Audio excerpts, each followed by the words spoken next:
Olá, alunos do 8º ano, é um prazer estar com vocês nesse momento. Nós estamos com saudade, mas daqui a pouco nós estaremos de volta, reunidos, trazendo aquelas discussões bacanas dentro da sala de aula sobre filosofia. E hoje nós escolhemos um tema muito bom para essa discussão, que é falar sobre a teoria do conhecimento na visão de Kant. Essa teoria é muito importante porque nós vamos estar discutindo, eu e vocês, sobre a perspectiva do conhecimento. Então preste atenção sobre o propósito dessa aula. Nesse capítulo será abordado a ideia do conhecimento na perspectiva do filósofo Immanuel Kant. Será apresentada a ideia de que, para Kant, o conhecimento é possível por meio de dois elementos. Então, para início, Kant acredita que o conhecimento se dá a partir de dois elementos. Professor, que elementos são esses? Primeiro, o entendimento e a sensibilidade. Então, a partir do pensamento kantiano, houve uma revolução copérnica na filosofia, ou seja, a razão passou a ser o centro do pensamento humano.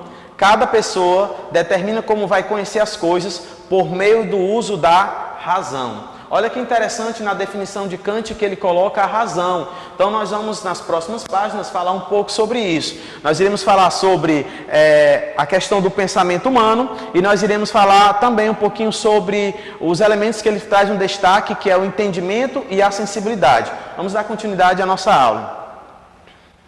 Pode.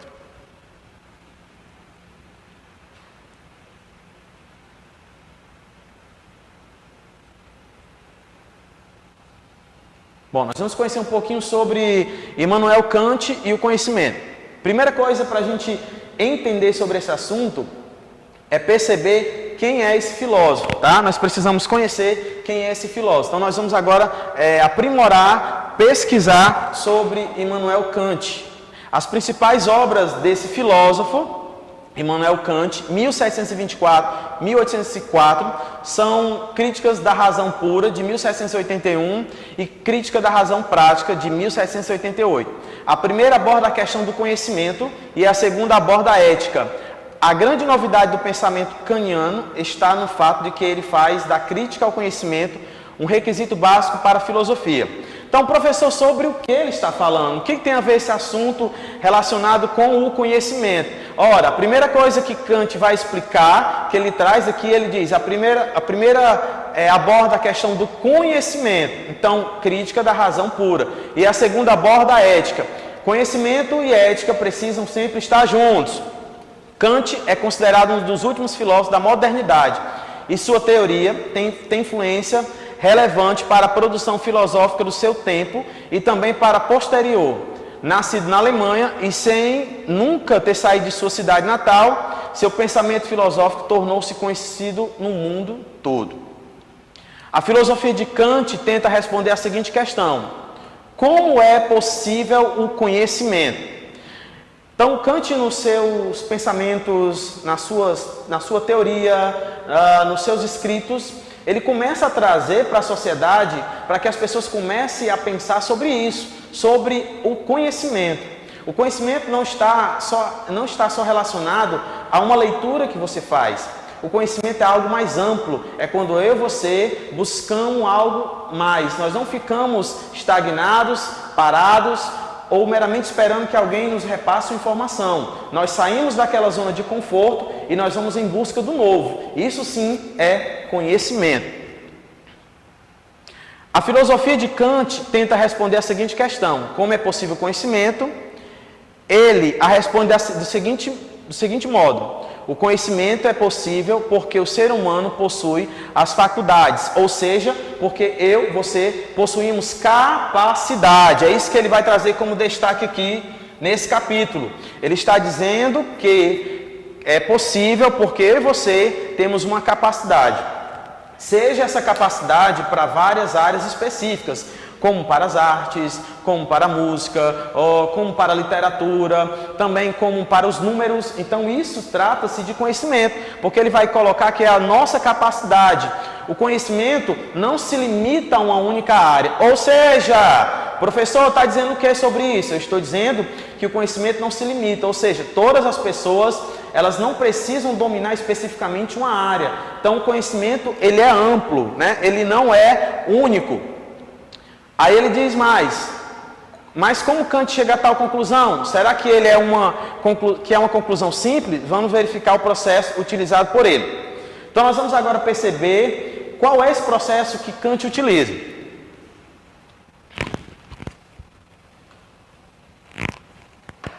Diz assim, quais são os elementos que tornam o conhecimento possível para Kant? Existem dois que eu falei para vocês, que é a sensibilidade e o entendimento. Mas o que é isso, professor? Sensibilidade, entendimento. O que você pensou em casa? O que é sensibilidade e entendimento? Então vamos lá. É você ser sensível para algo, para aquilo que estão te apresentando, e para que você possa ter entendimento sobre aquele assunto. Então ele diz o seguinte: por meio da sensibilidade, os objetos são percebidos pela intuição e por meio do entendimento. Ou seja, ele vai juntar o entendimento e a tua intuição, ou seja, sensibilidade e entendimento. Não é simplesmente você ler um texto, não é simplesmente você pegar o seu livro, é você ter a sensibilidade e o entendimento sobre aquilo.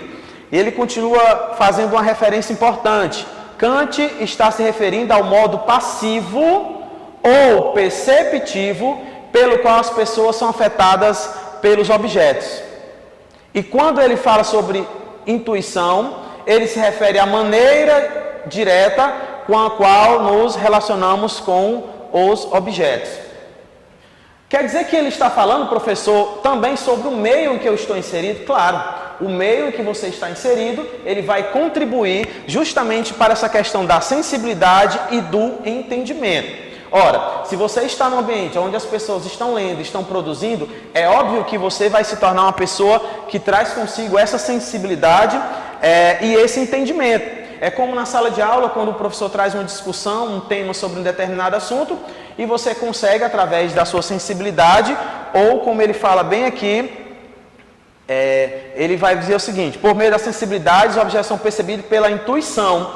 Então você começa a ter uma intuição, você começa a pensar sobre aquilo. E aí você começa a se envolver com esse conhecimento.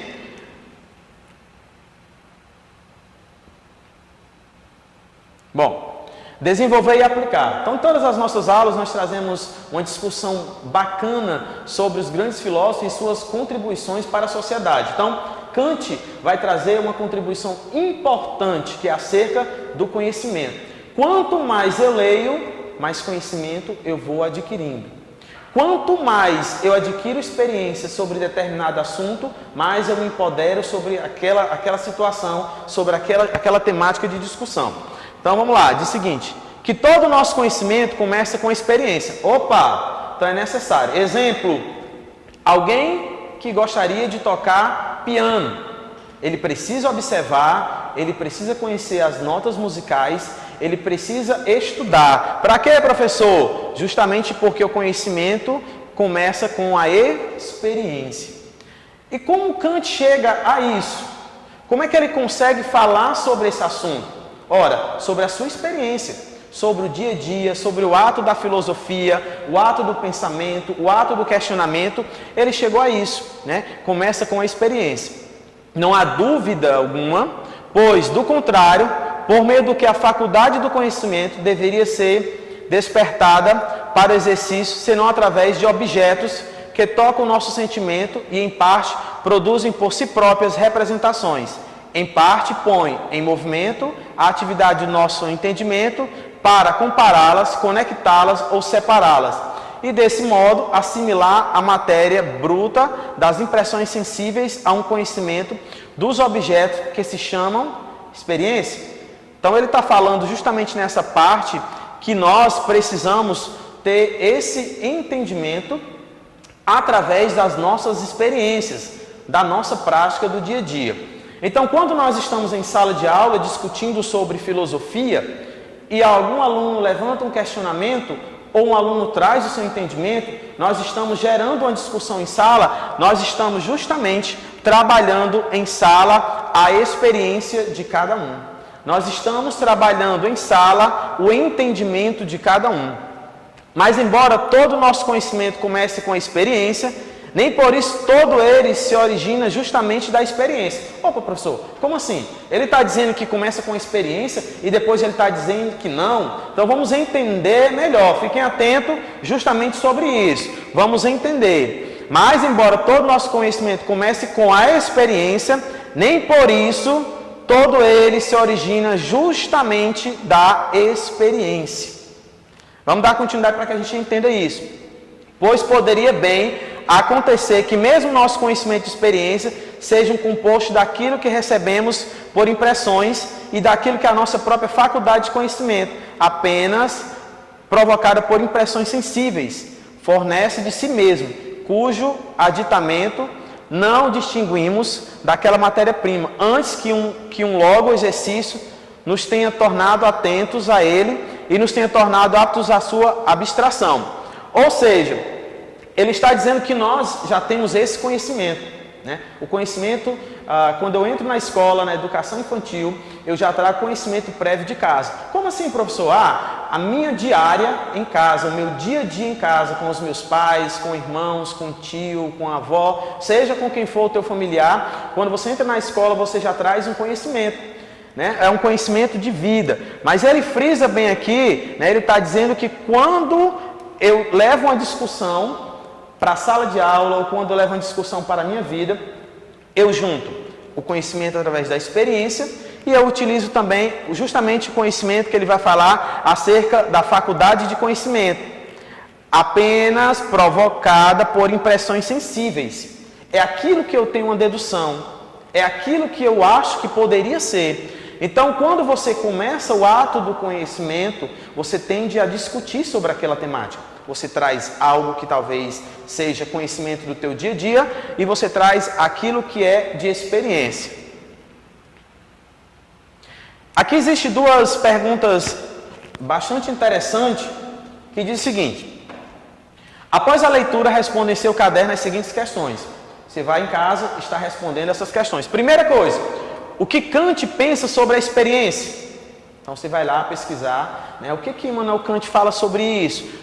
Volta no texto, faz uma reflexão sobre essa questão da experiência. Ela é importante para o ser humano. Tudo aquilo que eu faço no dia a dia vai acumular como experiência. E aquela experiência ela vai gerar conhecimento para a minha pessoa ou para outras pessoas que estão à minha volta. Outra pergunta interessante é: o conhecimento é possível apenas da razão? Sim ou não? Você acha que esse conhecimento ele vem somente através apenas da razão, né? Então, aonde fica a questão do sentimento, né, do pensamento?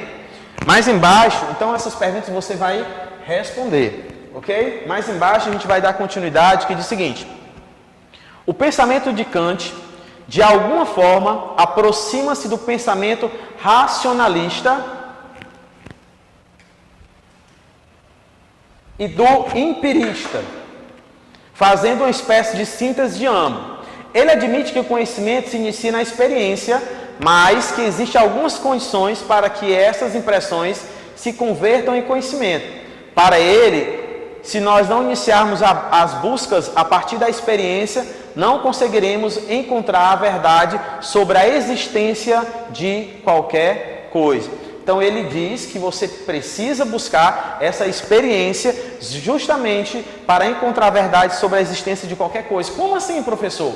O ato do pensar. Quando você tem um pensamento e você se dedica a buscar informação sobre aquilo, vai entrar nisso. A razão, ele vai dizer justamente isso. A verdade sobre a existência de qualquer coisa. Assim, podemos afirmar que para o filósofo, estamos falando de quem? Immanuel Kant. Preste atenção. Podemos afirmar que para o filósofo, a razão sem a experiência é vazia. E a experiência sem a razão é cega. Ou seja, ele está dizendo que a experiência deve andar lado a lado com a razão. Ok? Você precisa saber conduzir a tua experiência com a razão. Ok?